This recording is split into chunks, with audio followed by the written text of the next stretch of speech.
नमस्कार, आप देख रहे हैं सत्य हिंदी। मैं निकिता आपके साथ। एक नजर डालते हैं अब तक की सुर्खियों पर। भारत की 10 बड़ी ट्रेड यूनियनों ने सरकार के नए लेबर कोड का कड़ा विरोध किया है और इसे मजदूरों के खिलाफ धोखा देने वाला कानून बताया है। यूनियनों ने मांग की है कि बुधवार को प्रस्तावित देशव्यापी विरोध प्रदर्शन से पहले इन कानूनों को वापस लिया जाए। मोदी सरकार ने 5 साल पहले संसद से मंजूर 4 लेबर कोड लागू किए थे, जिनका दावा है कि इससे नियम सरल होंगे और मजदूरों को बेहतर सुरक्षा मिलेगी। नए नियमों में सोशल सिक्योरिटी और न्यूनतम वेतन की व्यवस्था तो है, लेकिन कंपनियों को मजदूरों को आसान तरीके से नौकरी पर रखने और हटाने की भी छूट मिलती है। नियमों के अनुसार महिलाओं को लंबी शिफ्ट और रात में काम करने की अनुमति होगी और ले ऑफ मंजूरी की सीमा 100 से बढ़ाकर 300 कर्मचारी कर दी गई है। कई यूनियनों ने इसे मजदूरों के हितों के खिलाफ बताया है, जबकि सरकार के करीबी भारतीय मजदूर संघ ने राज्यों से कंसल्टेशन के बाद इसे लागू करने की अपील की है। समाजवादी पार्टी के प्रमुख अखिलेश यादव ने शनिवार को चुनाव आयोग और बीजेपी पर गंभीर आरोप लगाए। उन्होंने कहा कि दोनों मिलकर स्पेशल इंटेंसिव रिवीजन यानी एसआईआर का गलत इस्तेमाल कर रहे हैं और 2024 के लोकसभा चुनाव में इंडिया ब्लॉक और समाजवादी पार्टी की जीती हुई सीटों पर आगामी विधानसभा चुनाव में 50,000 से अधिक वोट कैंसिल करने की तैयारी है।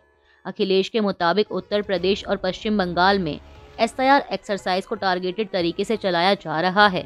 बता दें कि फिलहाल इलेक्शन कमीशन देश के 12 राज्यों और केंद्र शासित प्रदेशों में यह प्रक्रिया चला रहा है और वोटर्स की अंतिम सूची 7 फरवरी 2026 को जारी होगी।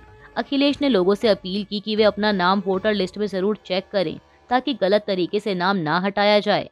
वहीं बीजेपी नेता गौरव वल्लभ ने इन आरोपों को खारिज करते हुए कहा कि एसआईआर उन राज्यों में भी चल रहा है जहां चुनाव नहीं होने वाले, इसलिए समाजवादी पार्टी का आरोप बेबुनियाद है। उधर पश्चिम बंगाल में टीएमसी ने एसआईआर की समीक्षा के लिए 24 नवंबर को अहम बैठक बुलाई है। साथ ही मुख्यमंत्री ममता बनर्जी 25 नवंबर को बोगांव में मतुआ समुदाय से मुलाकात करेंगी।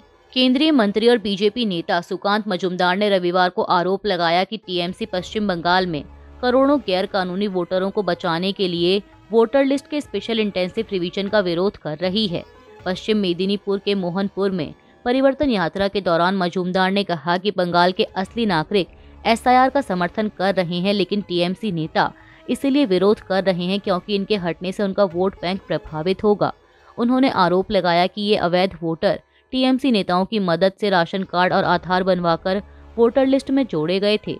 मजूमदार ने दावा किया कि बंगाल के लोग ममता सरकार से बदलाव चाहते हैं और आने वाले चुनावों में टीएमसी को हार से कोई नहीं बचा सकता।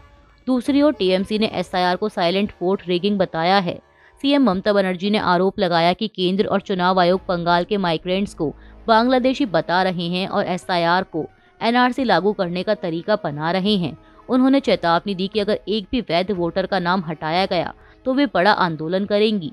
इस बीच राज्य के कई बूथ लेवल अधिकारियों ने राजनीतिक तनाव के कारण सुरक्षा बढ़ाने की भी मांग की है। केंद्र सरकार ने चंडीगढ़ को संविधान के आर्टिकल 240 के तहत लाने का प्रस्ताव रखा है, जिससे यूनियन टेरिटरी में एक स्वतंत्र लेफ्टिनेंट गवर्नर की नियुक्ति की जा सकेगी। सरकार इसके लिए संविधान 131वां संशोधन बिल 2025 को संसद के शीतकालीन सत्र में पेश करेगी। इस प्रस्ताव का पंजाब की आम आदमी पार्टी और कांग्रेस ने कड़ा विरोध किया है। उनका कहना है कि इससे चंडीगढ़ पर पंजाब का ऐतिहासिक और संवैधानिक दावा कमजोर होगा, जो वर्तमान में पंजाब और हरियाणा की संयुक्त राजधानी है। बिल का उद्देश्य चंडीगढ़ को उन यूनियन टेरिटरीज की तरह बनाना है जहां विधानसभा नहीं है और जिन्हें आर्टिकल 240 के तहत केंद्र सीधे नियंत्रित करता है। अभी पंजाब के राज्यपाल ही चंडीगढ़ के एडमिनिस्ट्रेटर का अतिरिक्त पद संभालते हैं। आम आदमी पार्टी नेताओं, मुख्यमंत्री भगवंत मान और विपक्ष के कई नेताओं ने इसे पंजाब के अधिकारों पर हमला बताया और कहा कि चंडीगढ़ हमेशा पंजाब की राजधानी रहा है और इसे उससे छीना नहीं जा सकता।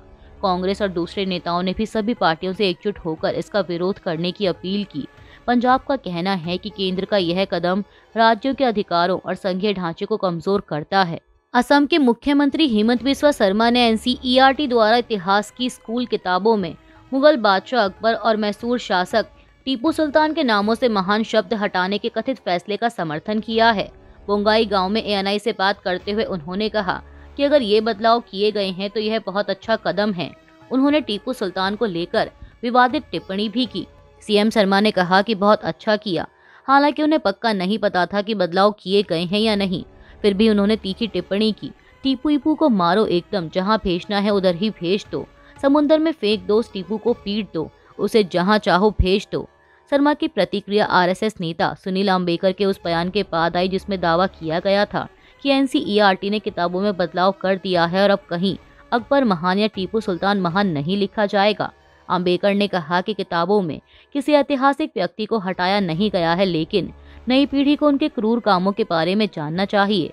वहीं दूसरी ओर कांग्रेस एमपी इमरान मसूद ने इस बदलाव पर आपत्ति जताते हुए कहा कि नामों से महान हटाने से इतिहास नहीं बदल सकता। उन्होंने कहा कि मुगल शासन के दौरान भारत की जीडीपी 27% थी और देश को सोने की चिड़िया कहा जाता था।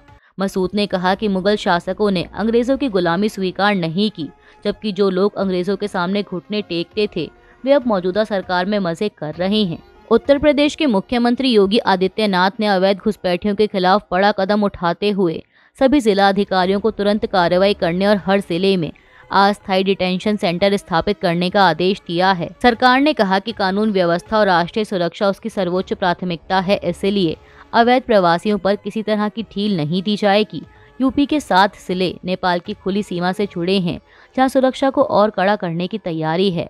राजनीतिक रूप से यह फैसला ऐसे समय में आया है जब आगामी चुनावों से पहले घुसपैठ का मुद्दा फिर गरमाया हुआ है। बिहार में हुए चुनाव के दौरान भी ऐसा ही मुद्दा उठाया गया था, लेकिन जांच में अधिकांश नाम मौत, स्थानांतरण या डुप्लीकेट के कारण हटे थे, घुसपैठ साबित नहीं हुई। अब माना जा रहा है कि यूपी में भी बड़े पैमाने पर अभियान चलाया जा सकता है, जिससे समुदाय विशेष के लोगों पर कार्रवाई की आशंका बढ़ गई है। आलोचक इसे बुलडोजर राजनीति के बाद एक नया राजनीतिक हथियार बता रहे हैं। महाराष्ट्र के उप मुख्यमंत्री और एनसीपी नेता अजीत पवार लोकल चुनाव प्रचार के दौरान एक विवाद में घिर गए हैं। बारामती तहसील के मालेगांव में हुई रैली में उन्होंने कहा कि वे विकास के लिए फंड तभी देंगे जब उनकी पार्टी के सभी 18 उम्मीदवार जीतेंगे। उन्होंने सीधा संदेश दिया कि अगर आप मेरे उम्मीदवारों को काटेंगे तो मैं भी फंड काट दूंगा।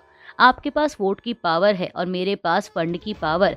उनके इस बयान पर विपक्ष ने कड़ी आलोचना की और पूछा कि चुनाव आयोग अभी तक कार्रवाई क्यों नहीं कर रहा। शिवसेना यूबीटी नेता अंबादास तानवे ने कहा कि फंड जनता के टैक्स से आता है, किसी नेता की निजी संपत्ति नहीं है। बता दें कि नगर पंचायत चुनाव 2 दिसंबर को होने हैं। यह पहली बार नहीं है जब पवार के बयान पर विवाद हुआ हो। इससे पहले जनवरी में उन्होंने कहा था कि आपने मुझे वोट दिया है तो इसका मतलब यह नहीं कि मैं आपका हो गया। सितंबर में उन पर एक महिला पुलिस अधिकारी को धमकाने का भी आरोप लगा था। पुराने बयान जैसे 2013 का सूखे पर दिया गया विवादित कमेंट भी अक्सर उनके खिलाफ उठाए जाते रहे हैं।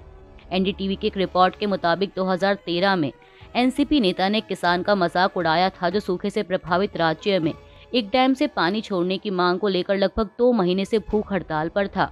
उन्होंने कहा था कि सोलापुर का एक आदमी 55 दिनों से भूख हड़ताल पर बैठा है, बांध से पानी छोड़ने की मांग कर रहा है, लेकिन हम पानी कहां से लाएंगे?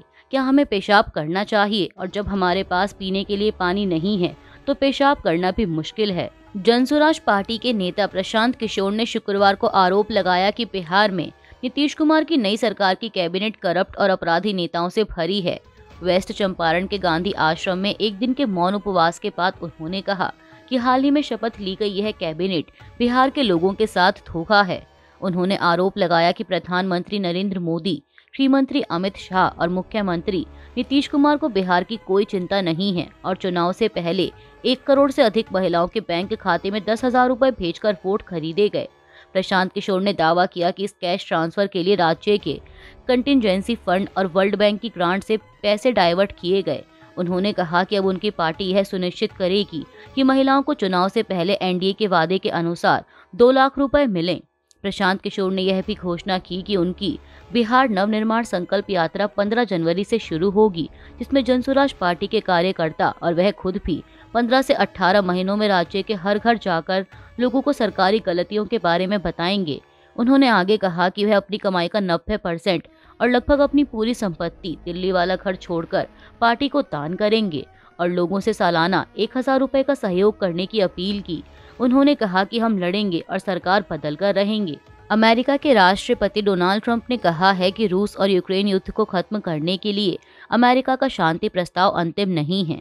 उनकी यह टिप्पणी तब आई जब यूरोप, कनाडा और जापान जैसे यूक्रेन समर्थक देशों ने इस योजना पर चिंता जताई है। सहयोगी देशों का कहना है कि प्रस्ताव में कुछ अहम बातें हैं, लेकिन न्यायपूर्ण और टिकाऊ शांति के लिए और काम की जरूरत है। खास तौर पर सीमाओं में बदलाव और यूक्रेन की सेना घटाने के सुझाव पर आपत्ति है। मीडिया रिपोर्ट्स के मुताबिक रविवार को ब्रिटेन, फ्रांस, जर्मनी, अमेरिका और यूक्रेन के अधिकारी इस योजना पर जिनेवा में बैठक करेंगे। यूक्रेन के राष्ट्रपति जेलेंस्की पहले ही कह चुके हैं कि यह योजना रूस के पक्ष में झुकी हुई है। दरअसल ट्रंप ने यूक्रेन से 27 नवंबर तक 28 बिंदुओं वाली योजना पर फैसला करने को कहा है, जबकि रूसी राष्ट्रपति पुतिन ने इस योजना को समझौते का आधार बताया है। ट्रंप ने कहा कि किसी न किसी तरह युद्ध को खत्म करना होगा और अमेरिका इस दिशा में काम कर रहा है। टीएमसी विधायक हुमायूं कबीर ने एएनआई से कहा कि वे 6 दिसंबर को पश्चिम बंगाल के मुर्शिदाबाद में बाबरी मस्जिद की नींव रखेंगे और इसका निर्माण 3 साल में पूरा होगा। इस बयान के बाद राजनीतिक विवाद तेज हो गया है। कांग्रेस नेता अधीर रंजन चौधरी ने आरोप लगाया कि मुख्यमंत्री ममता बनर्जी बीजेपी से अधिक हिंदू समर्थक दिखने की कोशिश में टेम्पल पॉलिटिक्स खेल रही हैं। इसलिए उनके बाकी नेताओं को कुछ करना पड़ रहा है और वो बाबरी मस्जिद बनाने की बात कर रहे हैं। उन्होंने आगे कहा कि मंदिर बने या मस्जिद, हमें कोई आपत्ति नहीं है, मगर चुनाव में समर्थन पाने के लिए मंदिर या मस्जिद की बात करना सही नहीं है। वहीं विपक्ष के नेता शुभेंदु अधिकारी ने कहा कि टीएमसी नेता सिर्फ बयान देते हैं, पहले कुछ करके दिखाएं। बीजेपी नेता शाहनवाज हुसैन ने भी इस घोषणा की आलोचना करते हुए कहा कि टीएमसी ध्रुवीकरण की राजनीति कर रही है और ऐसी बातें राज्य में तनाव बढ़ा सकती हैं। अभी के लिए इतना ही। बाकी की देश दुनिया की बड़ी खबरों के लिए जुड़े रहिए सत्य हिंदी के साथ। Copyright disclaimer under Section 107 of the Copyright Act 1976. Allowance is made for fair use for purposes such as criticism, comment, news reporting, scholarship, and research. Fair use is a use permitted by copyright statute that might otherwise be infringing.